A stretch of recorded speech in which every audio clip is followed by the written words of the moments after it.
और हम तो कहेंगे कथा तो आपके टीवी पर भी आ रही है, मोबाइल पर भी आ रही है, फेसबुक यूट्यूब पर भी आ रही है, जहां बैठकर सुनोगे। इतने पत्र हैं, उन पत्रों में लिखा है कि मैं कुबेरेश्वर धाम पहली बार आई हूं, और इससे पहले हम टीवी पर कथा सुनते थे, और टीवी पर भी कथा श्रवण कर आस्था चैनल पर कथा सुनकर हम दिल से जो बाबा से कहते थे बाबा हमारा पूर्ण कर देता था। मतलब विश्वास तुम्हारा जागृत है। डीले थोड़ा सा कम करके बाबू, उसको थोड़ा सा अंदर से बढ़ा।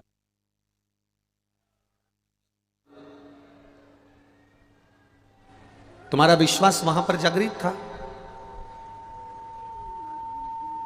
और जब विश्वास जागृत हो जाए, जब भरोसा दृढ़ हो जाए, तो फिर परमात्मा को पाने में देरी नहीं लगती है।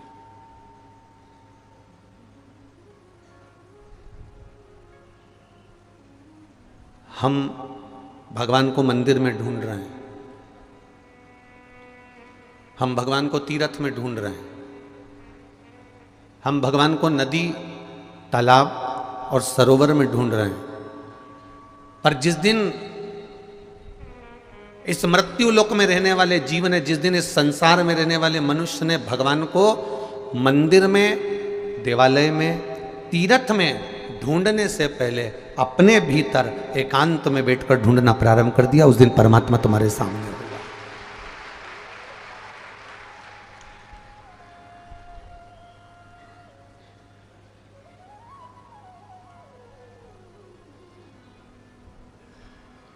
आज कोई कह रहा था गुरुजी ये माताएं यहाँ का कंकर बीन रही हैं या यहाँ कंकर की पूजन कर रही हैं। ये कंकर आखिर इन माताओं को किसने कहा? हमने कभी तुमको बोला कि तुम कंकर बीनो या कंकर उठाओ? हमने तो केवल इतना कहा है कंकर में शंकर। और ये सीओर वाला महाराज नहीं बोल रहा है, वो नहीं तो तुम हमारे ऊपर रख दो, किसी और वाले महाराज ने कहा है। ये तो शिव महापुराण की कथा कर रही है।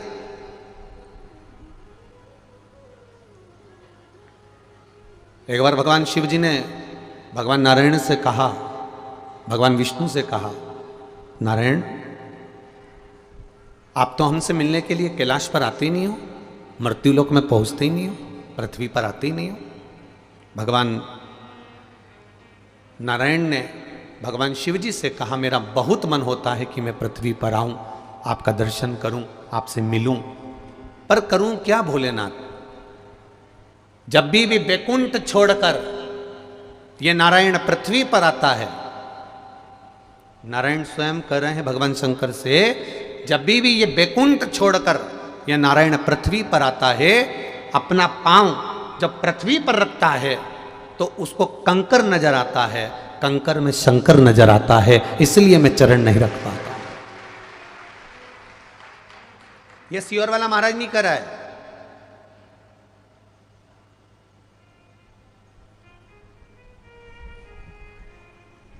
ये शिव कथा कह रही है, शिव महापुराण की कथा वेद व्यास जी द्वारा रचित कह रही है। आप कैलाश पर क्यों नहीं आते? क्योंकि कैलाश पर पांव रखूंगा तो मैं कंकर रहेगा, कंकर में मुझे शंकर दिखता है। अब बताओ मैं पांव कैसे रखूं, आपसे मिलने के लिए कैसे आऊं?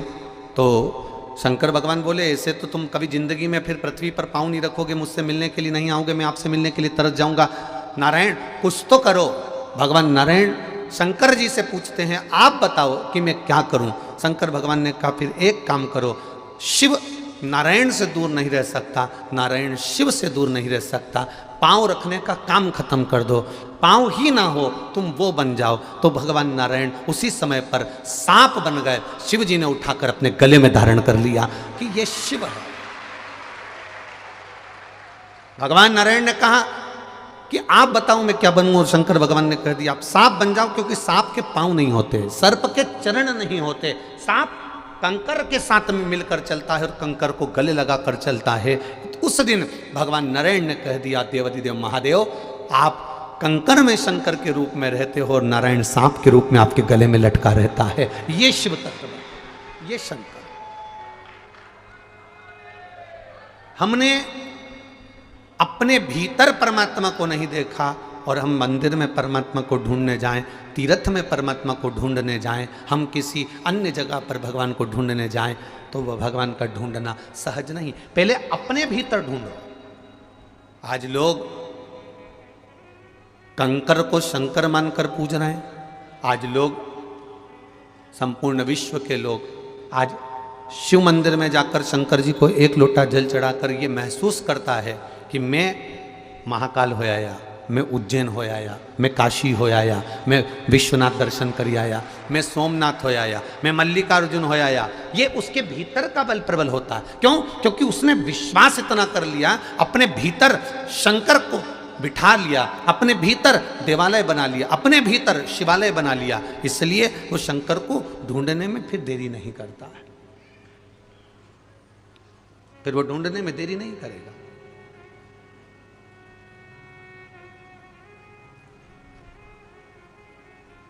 भगवान मेरा देवाधिदेव महादेव, मेरा शिव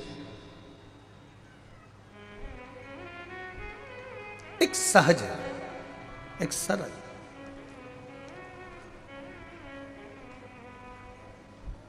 तुम्हारे घर में एक इतना बड़ा बर्तन, भगोना, पात्र, तुम्हारे घर में कितनी बड़ी परात, तुम्हारे घर में कितना बड़ा गैस का भट्टा, क्या रोज रोज काम में आता है? अरे बोलो, जम के बोलो जरा। नहीं आता। चम्मच छोटी सी, कटोरी छोटी सी, गिलास छोटा सा, थाली छोटी सी, छोटा सा बर्तन, छोटा सा कुकर, छोटा सा गैस, छोटी सी झाड़ू, छोटा सा आसन, छोटा सा सामान, छोटी सी चलनी चाय की। इतनी बड़ी कोई चाय की चलनी ला दे तो तुम्हारे क्या काम की? वो कोई बड़ा आयोजन होगा तब बड़ी चलनी काम आएगी, पर छोटी चन्नी चाय की तो हर कभी रोज रोज काम आती है। छोटा बर्तन, छोटी सामग्री, छोटी वस्तु, ये कभी भी काम आ सकती है, पर बड़ा बर्तन, बड़ी सामग्री, बड़ी वस्तु रोज रोज काम नहीं आती है। भगवान से भी कहना, परमात्मा हमको छोटा बना कर रखना और तेरी सेवा में लगा कर रखना।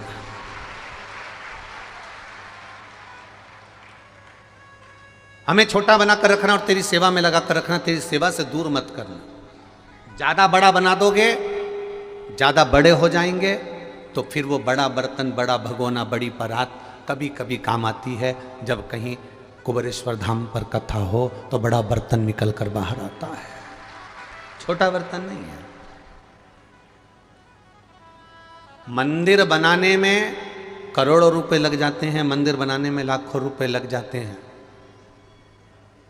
मंदिर बनाने में करोड़ों लाखों रुपए लोग लगा देते हैं, मंदिर की शोभा बढ़ा देते हैं, मंदिर सुंदर बन जाता है। पर मंदिर की सबसे ज्यादा सुंदरता उस पूरे बने हुए मंदिर की रौनकता केवल एक ही चीज पे टिकी रहती है। मंदिर के शिखर पर जो गुम्मत चढ़ी होती है, पीतल का कलश चढ़ा होता है, सबसे ज्यादा मंदिर की रौनक उसी पर टिकी होती है। करोड़ों का बना दिया, अब मंदिर इतना विशाल है और उसमें शिखर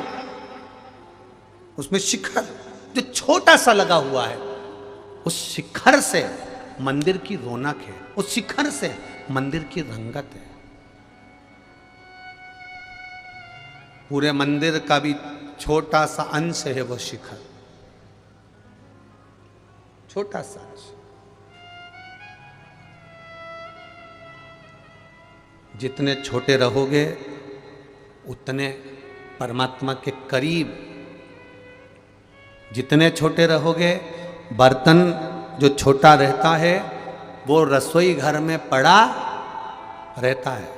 ईमानदारी से बोलना, तुम्हारे घर के किचन में, रसोई घर में जहाँ तुम भोजन बनाते हो, छोटा सा रसोई घर, छोटा सा किचन, छोटा सा भोजनालय, उस भोजनालय के अंदर जो छोटे छोटे बर्तन हैं वो ऐसे जमे रहते हैं। कटोरियाँ, गिलासियाँ, चम्मचियाँ, थाली यहाँ सब ड्रॉज में रखे रहते हैं। अब इतना बड़ा बर्तन तुम ड्रॉज में रखोगे क्या? इतना बड़ा बर्तन तुम उस रेक्से पर रखोगे क्या? उस जाली में रखोगे क्या? स्टील की अलमारी में रखोगे क्या? इतना बड़ा बर्तन तो तुम्हें कहीं दूसरी जगह रखना पड़ेगा। अर्थात छोटे बने रहोगे, जितनी नम्रता तुम में होगी, जितना छोटापन तुम में होगा, जितनी सहजता तुम में होगी, जितनी आनंदता तुम में होगी, तुम उतने, जैसे छोटा बर्तन रसोई घर में रखा होता है, छोटा बर्तन भंडारे में रखा होता है, उसी तरह जितने छोटे बने रहोगे, नम्र बने रहोगे, उतने महादेव के पास बने रहोगे, शिव के पास बने रहोगे। जितने बड़े बर्तन होते चले जाओगे, जितना बड़ा पात्र होते चले जाओगे, जितने बड़े भगोने होते चले जाओगे, जितना बड़ा बर्तन बनते चले जाओगे, जितने बड़े बनते चले जाओगे, उतना तुम्हें महादेव भी दूर करते चले जाता है कि अब मैं तुम्हें करीब नहीं रख सकता, क्योंकि ये पात्र बड़ा हो गया, ये कभी कभी निकलेगा, ये बर्तन कभी कभी काम आएगा, छोटा रहता तो मेरा रहता। भगवान मेरा महादेव भागवान बनाता है। मेरा महादेव क्या बनाता है? भागवान बनाता है, अर्थात भाग्यवान बनाता है। मेरा महादेव संपूर्ण विश्व के लोगों को भाग्यवान बनाने का प्रयास करता है, पर धीरे धीरे धीरे धीरे लोग समझते हैं कि हम खुद से भाग्यवान बने हैं, खुद से भाग्यवान बने हैं, तो वो धीरे धीरे भगवान की जगह स्वयं भगवान बनने का प्रयास करने लगते हैं, और भगवान बनने का प्रयास करने लगते हैं तो फिर वो भगवान की निगाह से नीचे चले जाते हैं, भगवान की दृष्टि से नीचे चले।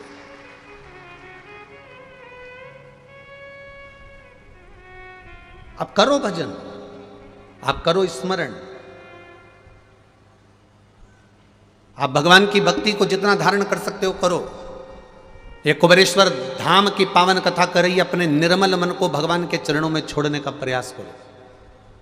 हम तुमसे ये कभी नहीं कहते कि तुम 24 घंटा जाकर मंदिर में बैठ जाओ, या 24 घंटा जाकर कथा में बैठ जाओ, या 24 घंटा जाकर तीर्थ में बैठ जाओ। ना ना ना ना, अपने घर में रहो।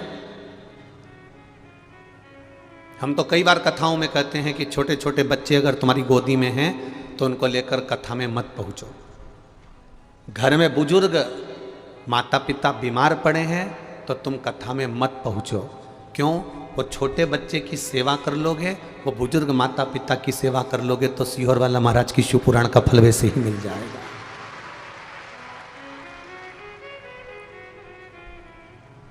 बच्चे कष्ट में हो या घर के बुजुर्ग कष्ट में हो और आप बैठकर कथा का रस तत्व ग्रहण करो, ये हमको अच्छा नहीं लगता। प्रयास करो।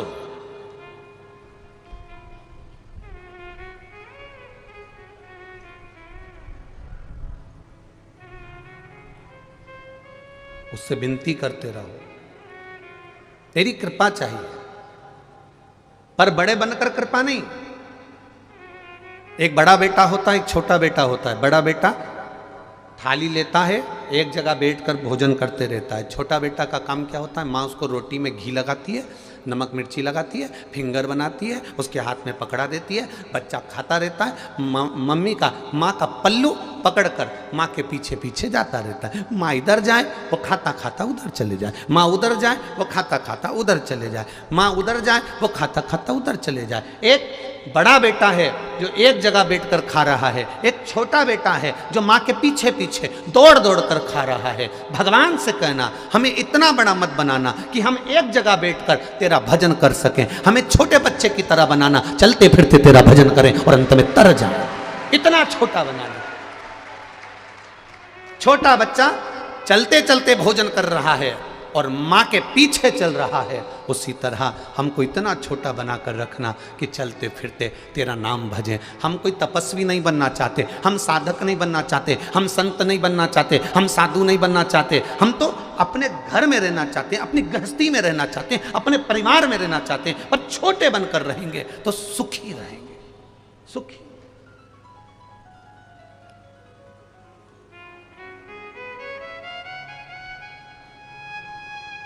अभी बरहानपुर की कथा में एक बात कही थी, आपके स्मरण में होगी। जितने बड़े बनते चले जाते हैं, जितने बड़े बनते चले जाते हैं,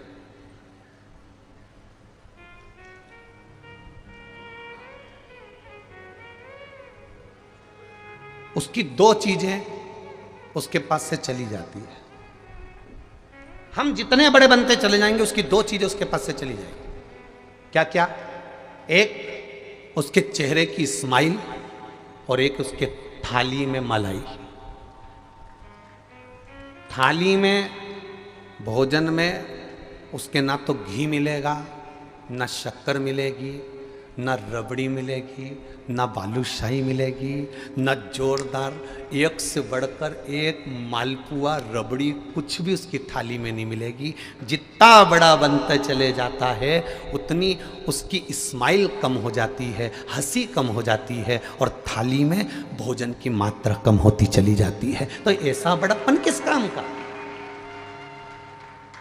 ऐसा बड़प्पन किस काम का कि तुम चार लोगों में खुलकर हंस भी नहीं सकते?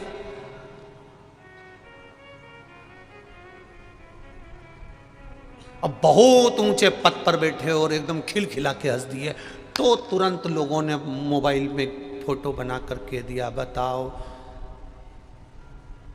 कैसे घोड़े जैसे हंस रहा है। फिर कहेंगे ये इतनी बड़ी जगह बैठ कर ऐसा हंसे। अब बहुत सावधानी रखना पड़ती है, इसलिए जो बड़े बड़े लोग होते हैं वीआईपी, उनको तुम ज़्यादा हंसते हुए नहीं देख सकते। उनको हंसना भी होता है तो बेचारे ऐसे हंसते हैं, थोड़ा सा मुंडा हिलाएंगे, ज़्यादा हिलाएंगे तो ये बेचारे यूं चले जाएंगे। ज़्यादा बड़े बने तो दो चीज़ चली गई, हंसी चली गई और एक थाली में से भोजन कम हो गया। जो छोटा है घी की रोटी खा रहा है, चकाचक खा रहा है, ये कमाने के चक्कर में इतना अग्रणी रहा कि घी की रोटी खा नहीं सकता क्योंकि ब्लड प्रेशर है और मिठाई खा नहीं सकता क्योंकि शुगर है। बड़ा तोल मोल कर खाता है, बड़ा गया, दोनों चीज गई। बड़ा एक निवेदन आपसे, इतने बड़े ना बनिएगा, छोटे बनकर चलिए, छोटे बनकर। उसका सुख आपके जीवन को आनंदित देगा। इसीलिए आपको कथा में पहले भी कहा, बरहानपुर की कथा में कहा, परभणी की कथा में कहा, मालेगांव की कथा में कहा कि आपके पास में छोटा बच्चा है, छोटे बच्चे हैं, छोटे छोटे बच्चे हैं, या घर में बुजुर्ग माता पिता हैं, या वो बीमार माता पिता हैं, तो ये व्यासपीठ हमेशा कहती आई है पहले उस बच्चे की परवरिश करो, पहले उस माता पिता की सेवा करो, तुम्हें कथा सुनने की जरूरत नहीं पड़ेगी, भोलेनाथ तुम्हारे पास पहुंच जाएगा। ये व्यासपीठ पहले भी कहती आई, आज फिर कह रही है, करो सेवा। सेवा में जो सुख है वो दुनिया में कहीं सुख नहीं होगा। सेवा में जो आनंद है वो दुनिया में कहीं नहीं होगा।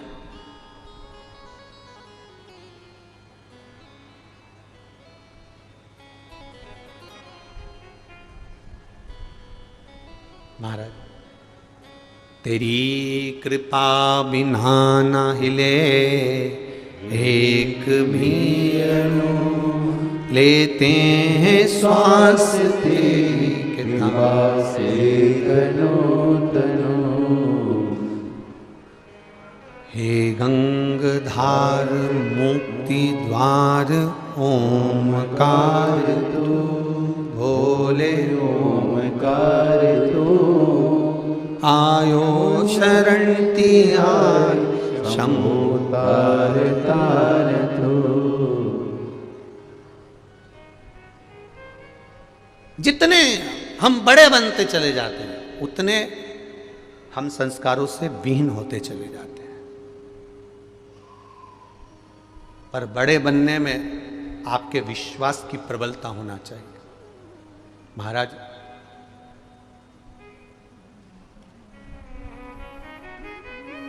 जैसे जैसे बड़प्पन मुझे बहुत अच्छा लगा, अभी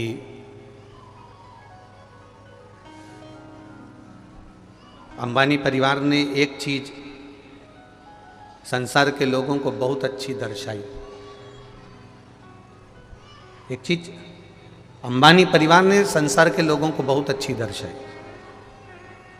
करोड़पति अरबपति होने के बाद भी शादी करी तो बेटे बहू किसी हिल स्टेशन पर नहीं गए, वो बेटे बहू सारे देवालय और शिवालय घूमते रहे।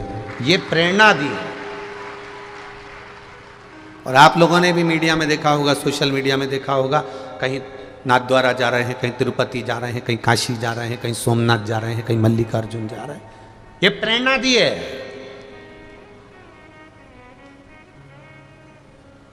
जब व्यक्ति बड़ा होता है तो कपड़ा छोटा होता है और कर्म नीचा होता है, ध्यान रखना।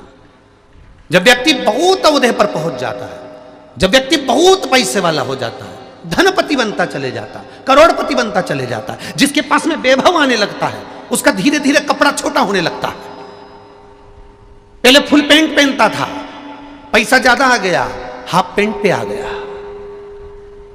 और पैसा जितना जितना पैसा बढ़ेगा उतनी उतनी पैंट छोटी होती चली जाएगी, जितना जितना पैसा बढ़ते चले जाएगा उतना उतना कपड़ा छोटा होते चले जाएगा, और कपड़ा छोटा होगा और कर्म नीचा होते चले जाएगा।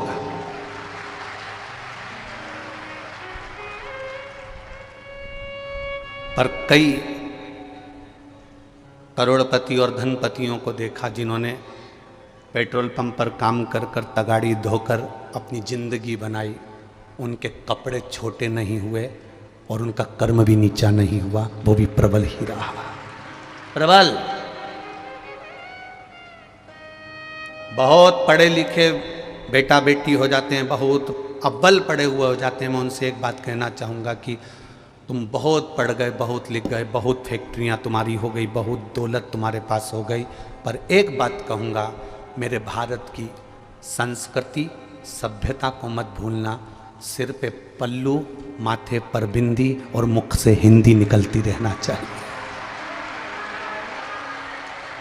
ये सभ्यता और संस्कृति समाप्त नहीं होना चाहिए। तुम्हारा वैभव कितने दिन का है, सत्ता कितने दिन की है, धन बढ़े, कपड़ा छोटा मत होने देना। मेरे पिताजी ये हैं, मेरे पिताजी वो हैं, और बेटियां बेटे कपड़ा छोटा पहनना चालू कर दिए। छोटा होते होते होते होते आज धन के चक्कर में कपड़ा इतना छोटा हो गया कि सोचने वाले को भी पड़ता है कि इतना धनपति होने के बाद तो अच्छी कपड़े पहना सकता था, पर कपड़े वो पहनाने को तैयार है पर पहनने को तैयार नहीं, क्योंकि धन वैभव शरीर पे से कपड़े कम करते चले जाता है। वैभव, सत्ता, धन।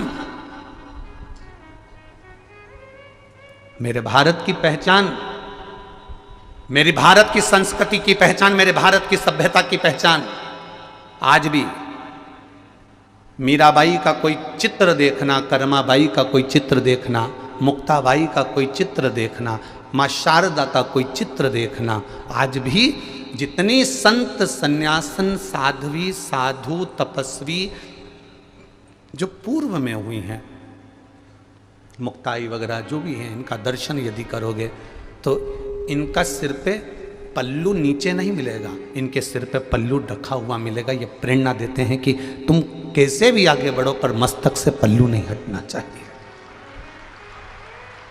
आज क्या हो रहा है, क्या वस्त्रों की आजकल फैशन इतनी विचित्र आ गई कि उसका क्या वर्णन करो, क्या कहो।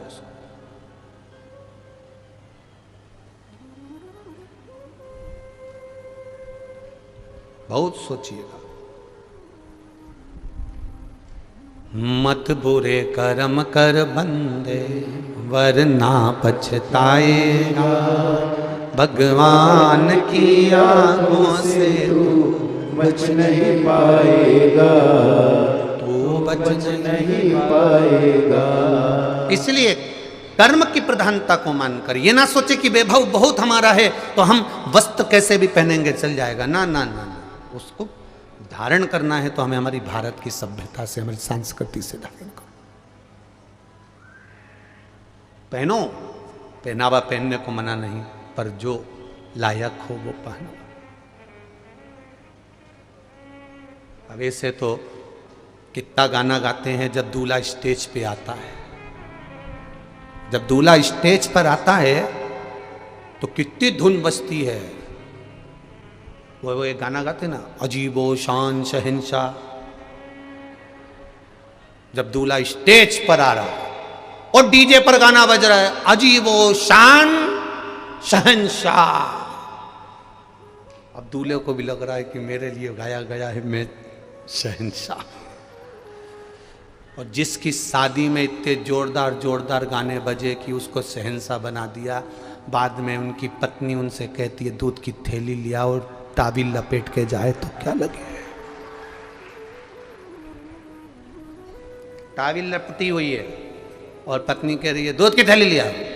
अब वो अजीबो शान शहंशाह दूध की थैली लेने गया। दोस्त कह रहा है आज तो तू तो रोज 8:30 बजे उठता था, आज 6 बजे। अरे वैसे ही आज नींद नहीं आई मारे, आज मारे नींद नहीं आई। तो क्या थारे को तो मैं पहचानूं, तू 9-10 बजे उठने वाला, भाभी आई जब से तो तू फिर भी 8 साढ़े 8 बजे उठ जाए है। पर आज तो गजब कर दिया तेने, 6:30 बजे, बस मारे नींद नहीं आई। इतने में पीछे डीजे में फिर गाना चल अजीबो शान से। इतने में ये चिल्ला के बंद कर दे इस गाने को, बंद करो, बंद कर दे इस गाने को। उसने पूछा क्यों बंद करूं, मेरी दुकान पे बज रहा है, मेरी दुकान पे बज रहा है, नहीं करना बंद, नहीं बंद कर तू इस गाने को। पूरी जिंदगी नाश कर दी इस गाने ने। स्टेज पे माला लेकर खड़ा था जब गाना बज रहा था अजीबो शान शहंशाह, उस शहंशाह को ताबील पे दूध लेने भेज दिया। ना ना, हमारी भारत की सभ्यता संस्कृति ये ज्ञान देती है कि आपके मस्तक पर रखा हुआ वो वस्त्र का टुकड़ा, आपके मस्तक पर रखा हुआ वो एक छोटा सा चीर, आपके मस्तक पर रखा हुआ एक छोटा सा वो कपड़ा, वो साधारण नहीं है, वो आपके पूर्वजों का हाथ आपके सिर पर रखा हुआ है, वो आपके पूर्वजों का हाथ आपके सिर पर रखा है।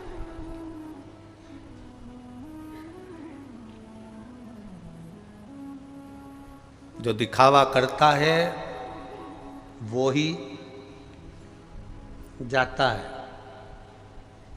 जो मंगल सूत्र सिर पे पल्लू हो और मंगल सूत्र भी अंदर ढका हुआ हो तो किसी के बाप में दम नहीं की चोरी करके बता दे। पर आदत पड़ी है ना,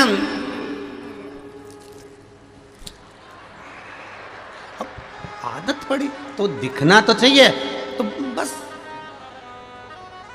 दिखावे में पड़ा नहीं तो वो गया।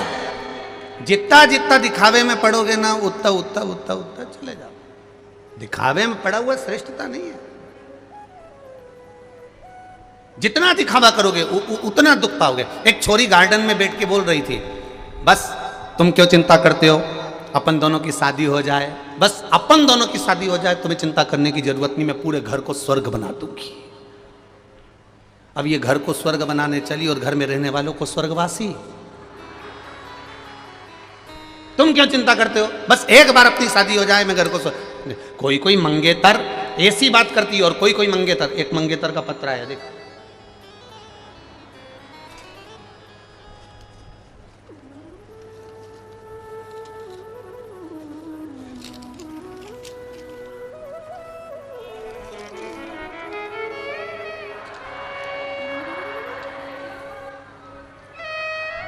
मैं जय पाठक काशी का रहने वाला हूँ। कहीं बैठे हो जय पाठक तो हाथ हिला सकते हो। मैं जय पाठक काशी का रहने वाला हूँ महाराज जी। मेरा जॉब पुणे में है। मेरा मोबाइल नंबर ये है, आप लोग भी पत्र को टीवी पर पढ़ सकते हो। मैं महाकालेश्वर और सीहोर दर्शन के लिए, मेरी मंगेतर को दर्शन कराने के लिए छत्तीसगढ़ गया था। वहाँ हम यहाँ कुबेरेश्वर धाम आए हैं। महाराज मैं बाबा का क्या बखान करूँ महाराज जी। मैं 10 से 12 साल से गुटखा खाने की लत थी। 10 से 12 साल से गुटखा खाने की लत थी महाराज। बाबा की कृपा ऐसी हुई महाराज जी, मेरी मंगेतर ने शिव जी के मंदिर में ले जाकर एक दिन मुझे खड़ा करा और शिवजी पे से एक बेलपत्र उठाकर मुझे दिया और एक बेलपत्री मुझे शंकर जी की दे दी और उसने एक ही बात कही, आप शिव मंदिर में आए हो। सियोर वाला महाराज कहता है शिव के दरवाजे पर हमेशा सत्य बोलना। एक बात कहूँ, ये बेलपत्र आज खाओ और गुटखे को त्याग दो। गुरुदेव 10 से 12 साल तक मेरे पूरे परिवार ने उस गुटखे को छुड़ाने का प्रयास करा। 30 से 40 गुटखा प्रतिदिन खाता था। एक बेलपत्री मेरी उस मंगेतर ने मुझको दी, मैंने शिव मंदिर में जिस दिन से खाई, गुटखे से ऐसी नफरत हो गई कि आज मैं उस गुटखे को छोड़ चुका हूं, नहीं खा। धन्यता है आपकी, साधुता है। ये आपका प्रयास है शिव के प्रति। दुनिया के लोग आज के समय में शंकर जी के नाम से बहुत नशा करा रहे हैं। भांग पियो, शंकर जी की प्रसादी है। लगाओ दम और मिटाओ गम, शिव जी की प्रसादी। कौन सी पुराण में किस जगह पर लिखा है कि शंकर भगवान ने भांग पी थी? कौन सी पुराण में किस जगह पर लिखा है कि शंकर भगवान ने गांजा पिया था? कौन सी पुराण में किस जगह लिखा है कि शंकर भगवान ने चिलम लगाई थी? तुम्हें शौक है इसलिए तुम देवताओं को बदनाम करते हो। मेरा महादेव कभी गलत काम नहीं करता। मेरा महादेव कभी गलत काम नहीं करता, क्योंकि मेरा महादेव प्रेरणा देता है। अगर गलत काम करते होते मेरे महादेव तो पहला झगड़ा होता अमृत के लिए। मैं विष नहीं पीऊंगा, मुझे अमृत लाके दो। पर विष पी गया कि मैं क्रोध नहीं चाहिए, झगड़ा नहीं चाहिए। क्या करूंगा उससे? अमृत का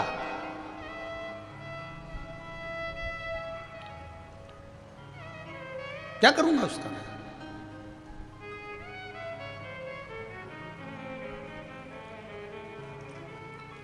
एक घर में इकट्ठे रहने से परिवार नहीं होता। जी सुन लो री, जहां जहां से आई हो, और जी जाओ तुम भी। एक घर में इकट्ठे रहने से परिवार नहीं होता। एक साथ रह रहे हो, इकट्ठे रह रहे हो, एक जगह पर खाना बन रहा है, एक जगह पर भोजन बन रहा है, और सबसे कहते फिर रहे हो हम 5 भाई का परिवार एक साथ रहता है, 6 भाई का परिवार एक साथ रहता है, 4 भाई का परिवार एक साथ रहता है, 3 भाई का परिवार एक साथ रहता है, 2 भाई का परिवार एक साथ रहता है। ये तुम दुनिया भर में कहते फिर रहे हो। एक साथ रहने से परिवार नहीं होता। परिवार की प्रधानता होती है कि परिवार में कोई दुखी तो नहीं है, किसी को कष्ट तो नहीं है, जो आपको अपने दिल की बात बता दे, वो परिवार होता है। एक जगह एक रसोई घर से खाना खाने से परिवार नहीं होता। अपने दिल की बात बता देने से, अपने गम को बता देने से, अपने एक श्रेष्ठ भाव